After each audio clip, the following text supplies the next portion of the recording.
So first of all, how it was invented, someone had this idea that said, if viruses are so smart, getting inside a cell, getting inside the nucleus of the cell, and cause of the disease, can we use that approach to get in a cell, get in the nucleus of the cell, and create a therapy that can create a positive impact in the life of a patient?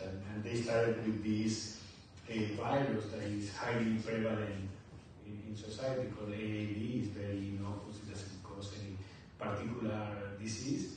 And basically they clean all the genetic material inside, and that was the chip that was used to say, okay, we're going to use these to get inside the cell and the nucleus of the cell and try to heal the medicine. So then, it's okay, once if you do that, what is the next thing that you do?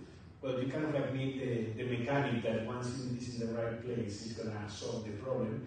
And that's what's called the transgene. And basically, depending on the disease, you have to choose the right transgene that is specific to do what it's supposed to do. That many times is to do what is called gene augmentation, like the Parkinson's program, where you add well-functioning copies of a gene.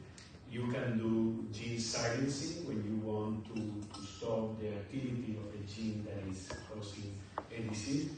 Or what is called, and this is probably the newer phase of the science, what is called gene editing, which is identifying your gene of interest, and a bit like a light bulb, when you replace that segment that is causing the problem for a healthy copy. These are the modalities. The part of what we call the cassette of a gene therapy that does that is the transgene. So now you have the chip to go where the problem is, now you have the mechanic to fix the problem. What is missing? Well, it's kind of like what is missing is the capital, and the capital is called the promoter, whose role is to say, okay, if we want a therapy for the brain, it will be very effective if we can help that the therapy just goes to the brain and we avoid that goes to other places, because, again, probably you create a more ineffective therapy because you're dosing patients with more product that you should, if the product goes to places where it shouldn't go. Sometimes you can be causing toxicity, for example, if it goes to organs for which the therapy was not designed for.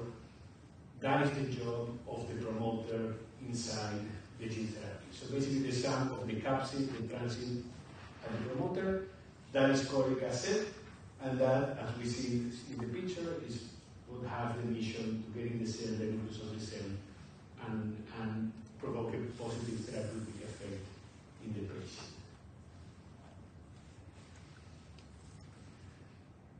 Then also, gene therapy being such a new field, and this is a little bit at the heart of the strategy of FastBio,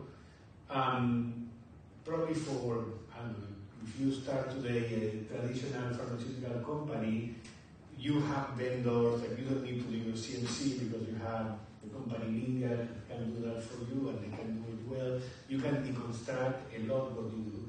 In the case of gene therapy, because it's such a new field, well, the company realized at some point is that every step